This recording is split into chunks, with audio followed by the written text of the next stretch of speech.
But Veena, Sikri, I want to take forward from what Brahmachaleni said, the legitimacy of any elections that take place, which also brings into focus that whatever is the space that should normally go to political opposition in Bangladesh is actually coming from the army chief. That isn't an ideal situation.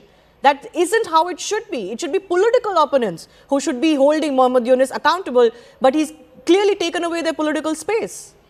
No, look, let's be very clear on this.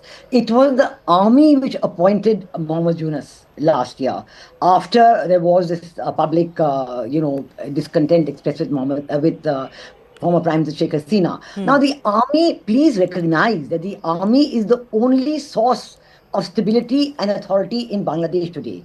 It's the army or the president. Between them, they are the only two constitutional institutions.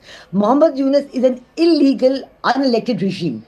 Legitimately, he has no power whatsoever. Now, if he was appointed as head of the interim regime on August 8th last year, that was at that time being considered okay for a short while, a few months, and then there'll be elections. Right. But the Muhammad Yunus, please understand the second point about him, he is a puppet. He has no power on his own. He is acting at the behest of the Jamaat-e-Islami and all other Islamist organizations. He is absolutely doing their bidding all this while. So in this conflict between his side and the other, who do you think is going to eventually come out trumps?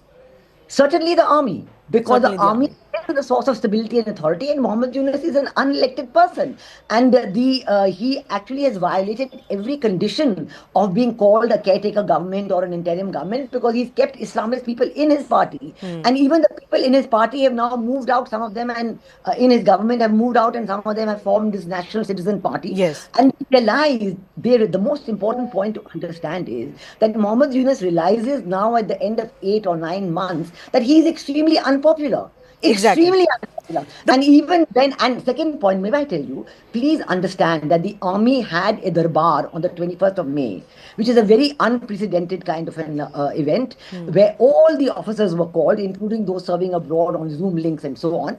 And the 5 points given at the end of that are a direct attack on Muhammad Yunus, and that no further anarchy or mob violence will be tolerated. Right. And in fact, that's the situation. It's complete anarchy in Bangladesh. So the problem here for India is this: in the interim of where the pushes and pulls in Bangladesh figure out what happens next, even if it's the army that is going to supersede what Yunus wants, what really happens to Bangladesh?